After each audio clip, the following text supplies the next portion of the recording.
TMC में विपक्ष का नेता किसी दूसरे व्यक्ति को चुना गया था, लेकिन उनके 60 विधायकों ने, उसमें से 58 तो कल खुल करके सामने आ गए जिन्होंने विधानसभा अध्यक्ष को चिट्ठी लिखी और रीता बनर्जी को उन्होंने अपना नेता मान लिया।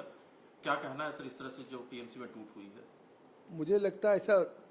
भारत नहीं, दुनिया में ऐसा किसी भी पॉलिटिकल पार्टी में इस तरह का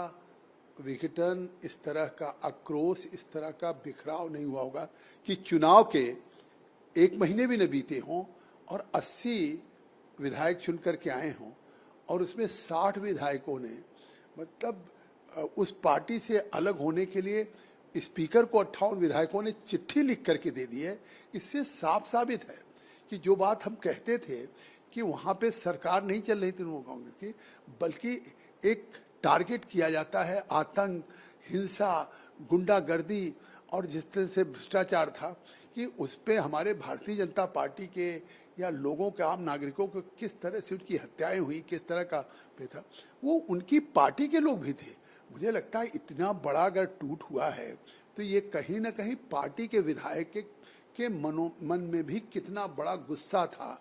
कितना आक्रोश है। यह तो केवल सत्ता के डर से और भय से लोग उनके साथ थे, अन्यथा तो ये साबित हो गया है कि वो वहाँ प्रजातंत्र नहीं था या लोकतांत्रिक पार्टी नहीं थी, बल्कि एक तरह से तानाशाही की पार्टी थी। सर, जो आप भ्रष्टाचार की बात कर रहे हैं तो रिक्रूटमेंट का घोटाला, कई घोटाले वहां पर सामने आए थे। अभिषेक बनर्जी को ईडी ने 15 तारीख को बुला लिया, तो फिर तो बात वही उठेगी ना कि सत्ता बदलते ही जो है विपक्ष पर निशाना साधने लगी सरकार। नहीं, देखिए, चाहे शिक्षक घोटाला हो, चाहे और कई तरह के घोटाले हुए हों, उनमें उन घोटालों में उनकी सरकार रहते हुए कई मंत्री जेल गए। आखिर वो मंत्री इतने बड़े बड़े उसी ममता सरकार के होने के बाद अगर वो घोटाले हो रहे थे तो ममता के संरक्षण में हो रहे थे। अभिषेक बनर्जी उसके निश्चित रहे होंगे। आखिर आज ईडी या इस टाइप की एजेंसी जो समन कर रही है, कौन नहीं जानता कि अभिषेक बनर्जी का कोयला जो कोल मंत्रालय का था, कोल इंडिया के थे, लेकिन उसको भी जिस तरह से पर टन कटमनी लिया जा रहा था, कौन नहीं जान रहा था बंगाल में किस तरह से तृणमूल का क्लब बना बना के हर एरिया में वहाँ के दुकान प्रतिष्ठानों से, व्यापारियों से पैसा वसूला जा रहा था। ये इतना बड़ा जो जनादेश आया है, ये बंगाल की जनता का गुस्सा है, आक्रोश है, और केवल अब जनता का नहीं था, आप देखिए पार्टी में भी किस तरह का आक्रोश है। सर, प्रधानमंत्री मोदी जी से जुड़ा हुआ सवाल है, जो 10 जून की तारीख आ रही है वो ऐतिहासिक तारीख होगी, क्योंकि प्रधानमंत्री Modi longest serving elected prime minister के तौर पर उस दिन से जाने जाएंगे। देखिए,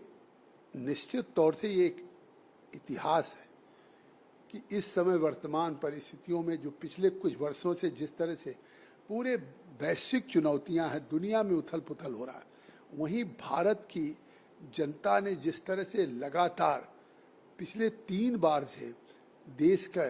भरोसा और विश्वास नरेंद्र मोदी जी के नेतृत्व में दिया है,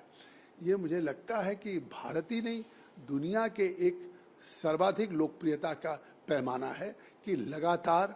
14, 19 और 24 में भारत जैसे विशाल देश में 140 करोड़ के लोगों का विश्वास पा करके जनादेश, और उस जनादेश से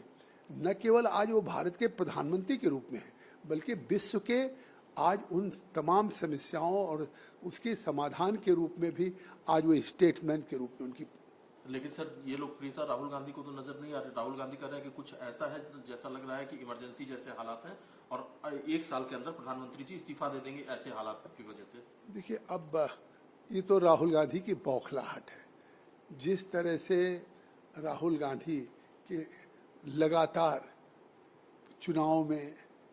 चाहे बंगाल हो या और राज्यों के चुनाव हुए हों, या लगातार लोकसभाओं में जिस तरह का परिणाम आ रहा है, जिस तरह से देश की जनता उन्हें ठुकरा रही है, तो ये उनकी एकदम कुंठा है। और आज वो जिस तरह के बयान दे रहे हैं,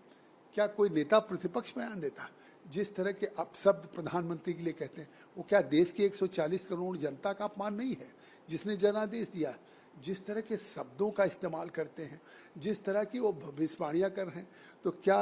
वो ज्योतिष हो गए हैं, ये जानने वाले हो गए हैं? मुझे लगता है कि आज उनकी भाषा न पार्लियामेंट में न पार्लियामेंट के बाहर लोग उन्हें गंभीरता से लेते ही नहीं।